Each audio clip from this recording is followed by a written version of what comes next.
these things are constantly changing, and you've got to think through, how am I going to adapt? Because if I keep telling myself and the consumers the same story that nothing's changed, they're going to walk right past you because they're going to say, wow, this person's not relevant to what's really going on in life. So market fluctuations, technological advancements, and shifts in human behavior, I think, are the biggest 3 change factors that affect us in this real estate industry. So how do we handle it?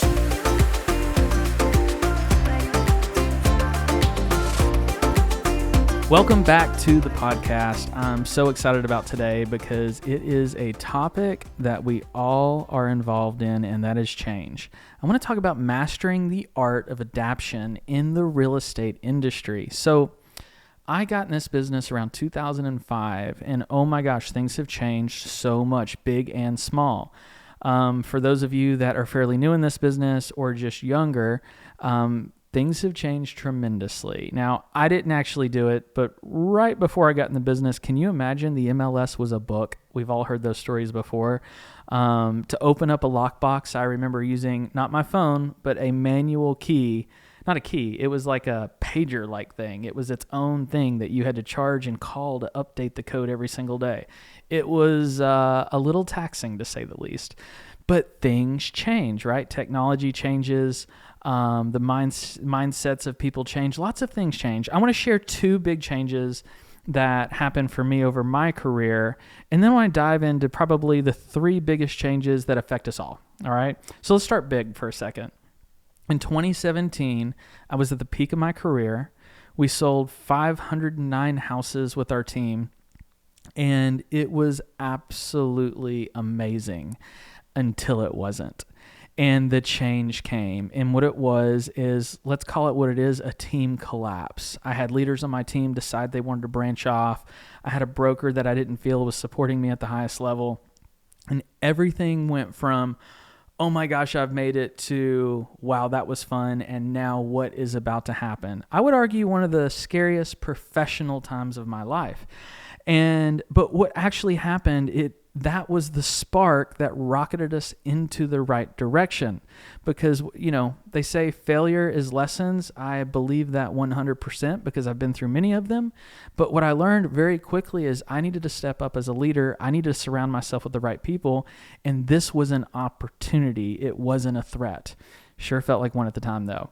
And so, we've all been through some of these big changes before where people around us have changed things. That was huge. Small change. I said I'd give you a big one and a small one. I'll never forget the day I was sitting in my office, and an agent on our team walked up to me and says, "Hey, we just got a review on Google." And I said, "We don't do Google reviews. What are you talking about?" And turns out that we had gotten this absolutely nasty review from a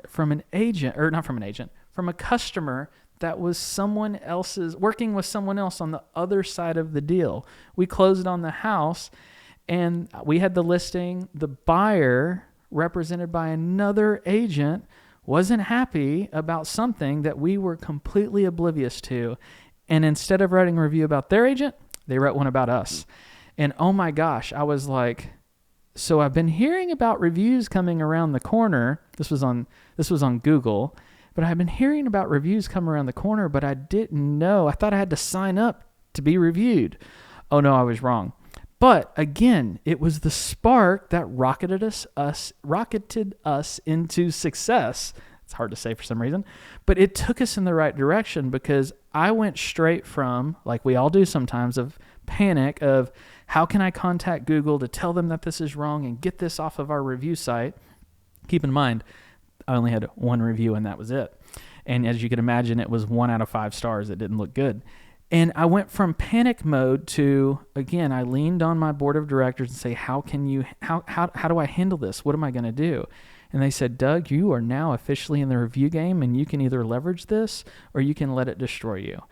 And so I just remember as simple as going onto Facebook after a couple little pointers in the right direction, went onto Facebook and said, hey, friends and family and clients and everybody who knows me, I just got reviewed on Google and I posted it. It was kind of like a wild card for me. I took a screenshot and put it on Facebook. And I said, if you know us, you know this isn't a reflection of us. and we've just got destroyed in our Google reviews because we only have one. Could you help us? That was a morning that happened. By the end of the day, we had over 80 5-star reviews. So we had about 81 reviews, and our rating was 4.9, just like that in 24 hours. And all of a sudden, it turned into good. Today, I don't know, we're sneaking up on 1,000 reviews with Google. It's now a part of our game plan. So small changes can happen. But those are two of my change stories that I had to go through. I want to explain to you, or just touch on, what are the 3 biggest factors that affect us when it comes to change in the real estate industry and how we have to be adaptive in this industry to deal with it. The first one I would argue is market fluctuation. So market fluctuations are definitely going to happen over your real estate career. Yes, real estate is one of the most sound and safest investments out there, but it still bounces up and down. It may not be the values of homes, although that happens as well. It could also be the number of people that are interested in moving right now, or it could be the number of people that are interested in selling right now, or the way they do it. It could all change. So the market's constantly changing. We all know interest rates has a lot to do with that.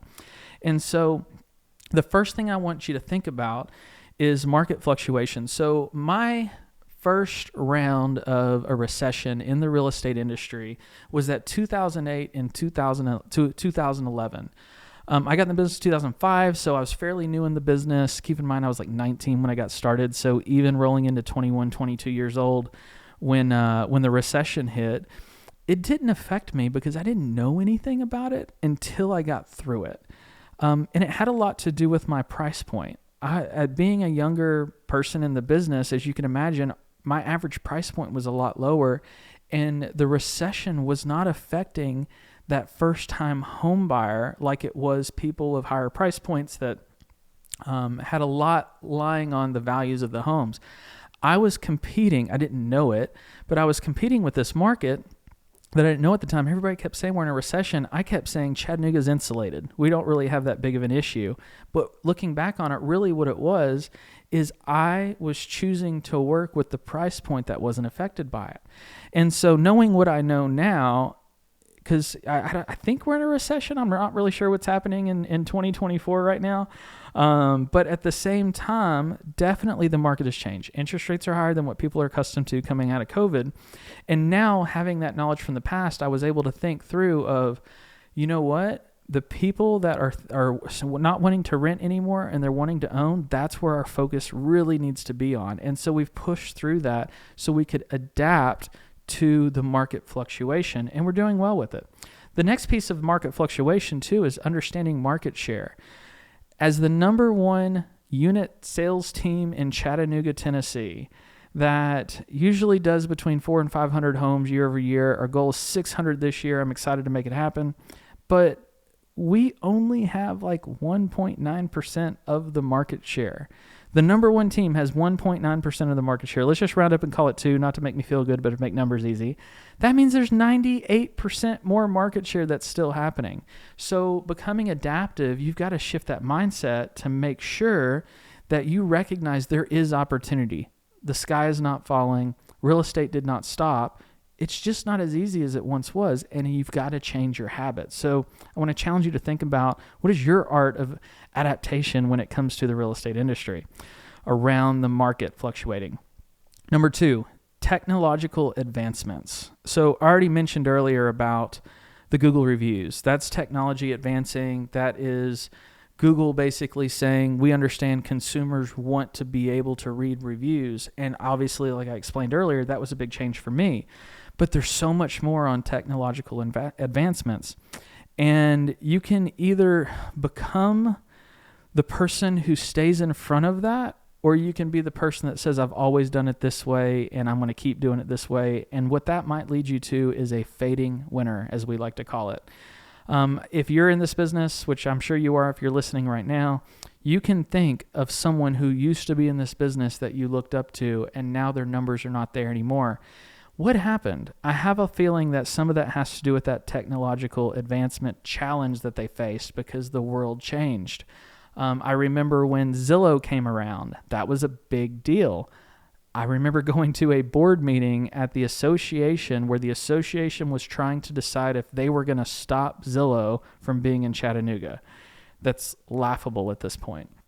But there were most of the people in that room, hypothetically with their pitchforks basically saying, we don't want Zillow to have access to our MLS data because they're stealing from us.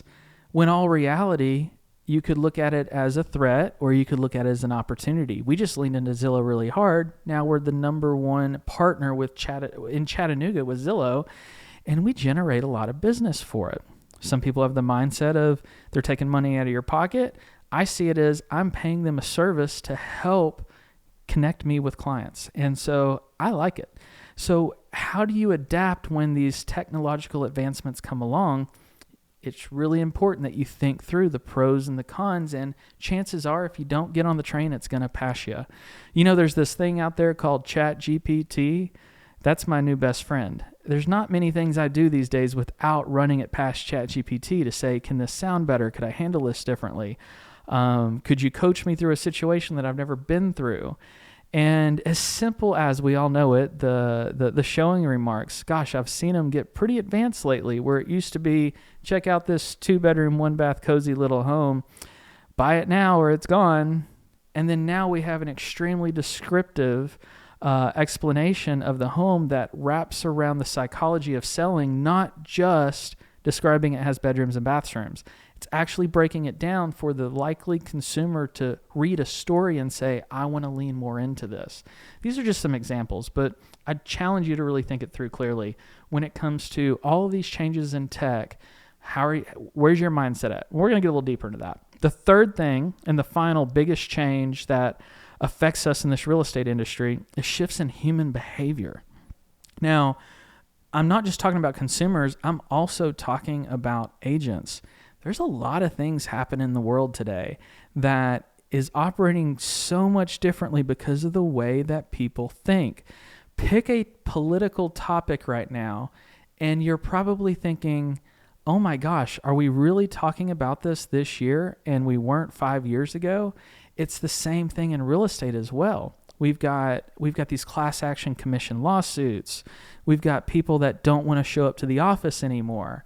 We've got agents that don't want to focus on online leads, or they do want to focus on online leads. Then you've got consumers that wanted to work more from home due to COVID. Now they're ready to get out. Now it's outdoor living that's really important. Or is that not a thing anymore? But these things are constantly changing, and you've got to think through, how am I going to adapt? Because if I keep telling myself and the consumers the same story that nothing's changed, they're going to walk right past you because they're going to say, wow, this person's not relevant to what's really going on in life. So market fluctuations, technological advancements, and shifts in human behavior, I think, are the biggest 3 change factors that affect us in this real estate industry. So how do we handle it? First thing is you need to cultivate an adaptive mindset. So I've talked a little bit about this in mentioning some of the items here, but you really need to have an adaptive mindset. And every time change comes, you either get to look at it from, is this a threat or is this an opportunity? Too many of us focus on the threats. And don't get me wrong, you need to be aware of them. You need to think about them. But you also need to think about, okay, if everybody's going to be scared and go this direction, what if I went this direction instead and I focused on an opportunity to come from this? There's some really big exciting things happening in our team right now. We're partnering with some big national names that a lot of people might see this opportunity and say, oh my gosh, they're gonna take that much of the commission. And of course, there was a piece of me that said, okay, we have a new lead source. They want a big fat referral on it.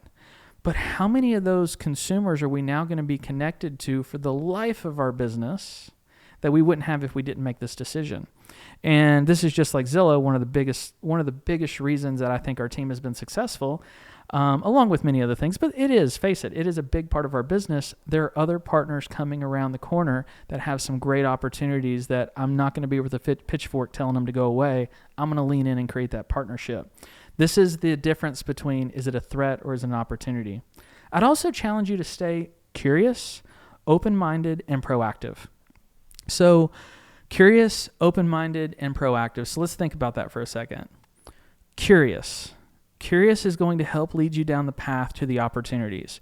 Start with yes and work that problem backwards versus starting with no. There's no way I would do that. Start with, okay, yes, let's say we're going to do it. How do we make this work?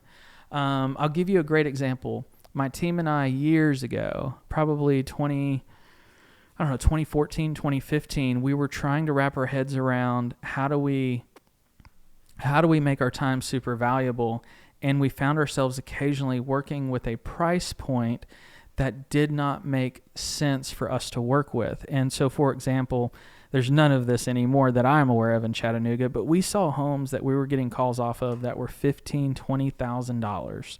And I'm not talking about the first-time home buyer not giving them an opportunity. I'm talking about the investors that want to come in and offer $5,000 on a $20,000 property, and our paycheck at the end of the day, based on commission, is like a couple $100, if that. That's a lot of risk. There's a lot of liability involved for very little reward. And so our conversation that we decided, well, it started with, this is a threat. How do we not put ourselves in the position to have to service these type of situations? Because most of them were not necessarily long-term clients. They were just investors from all over the country wanting to email offers in and just wanting us to do a bunch of paperwork to see if they can get something stolen. But what we really decided in the end was, instead of saying we won't work with a certain price point, we said, hey, let's just have a standard and a presentation of our minimum commission that we're willing to work for. And our mind completely shifted from saying, instead of removing a certain price point from our business, let's just explain to them what our value proposition is and let the consumer make the choice if they want to hire us to go to work for them. And next thing you know, we had a ton of people saying, that's fair, that makes sense. Yes, we're willing to pay you for the work that you're willing to do. We turned that threat into an opportunity because we were curious about the situation of, okay, and how do we start with yes? And so that's a great thing to think about. Also, on the same mind thought here, I guess, is be open-minded to change. Again, I'm talking about mastering the art of adaptation in the real estate industry. If you're closed-minded, if you have a fixed mindset, you're going to miss opportunity. You're just going to have dollars flying past you left and right, and you're going to wonder, why isn't anything changing? And it's because I've been closed-minded to every opportunity that comes to me. Even in a listing appointment, you may have a seller that makes a demand and says, hey, I saw on YouTube where this agent is holding like an open house party, and they're bringing a food truck, and they're having, they're bringing out the jumbo screen because it's football season, and they're playing the game since it's on Sunday, and we do open houses on Sunday. And imagine if that seller asked you to do that. Many people's mindsets are going to be fixed and stuck, and they're going to say, well, they're going to start to give excuses of why they're doing that for them, and they're not really doing it for the seller, and it doesn't help. Or you could be open-minded and say, hey, let's talk a little bit more about that. What's that YouTube video? Let me watch it. Let me see if we can't do it even better. How do we take it to the next level? How do you just have an open-minded conversation with a seller about an open house? It's that simple. So you just want to make sure your mind is wide open and not fixed and closed off. Lastly, be proactive. My coach, Tom, has told me over the years to do something, and I said, I don't think it's going to hit Chattanooga yet, and I didn't execute on it, and the next thing you know, it snuck up on me. That was years ago when I was the young student. Now I'm the slightly smarter student. Still have a lot more to go, but I have a proactive mindset. When I hear that something's happening in our industry in a different marketplace, because usually for us, we do have the benefit being in a smaller city like Chattanooga. These things happen in Atlanta, New York, Phoenix, all the big cities. And as soon as I hear about it, what I've now learned is if it's going to happen there and it's successful, it'll likely happen here. I'm literally picking up the phone and calling these companies where they're making change and saying, how are you handling it? What are you doing? And do you have a connection with someone that could maybe get me in proactively before the company just rolls it out to Chattanooga and now I'm just with everybody else? Could I maybe have an introduction to someone that could give me the product that they're selling that could benefit my business before my competitors know about it in my market? Be proactive.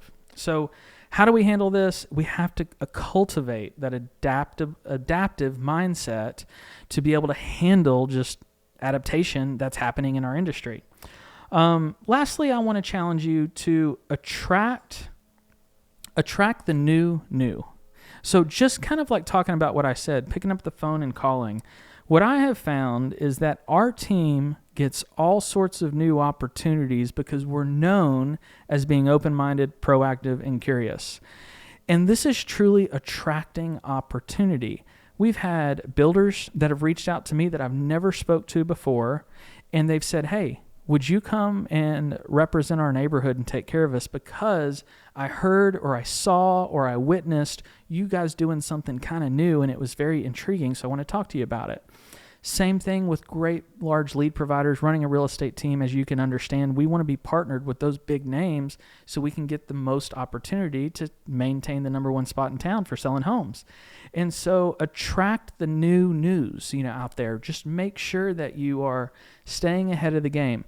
All this ties in together. It's about being open-minded. It's about having an open-minded mindset. That's kind of a funny thing to say. It's about having an open-minded mindset, but it's about being curious though. Take that however you want, but if you have that fixed mindset, if you think small, if you stay in the past, you will become that fading winner.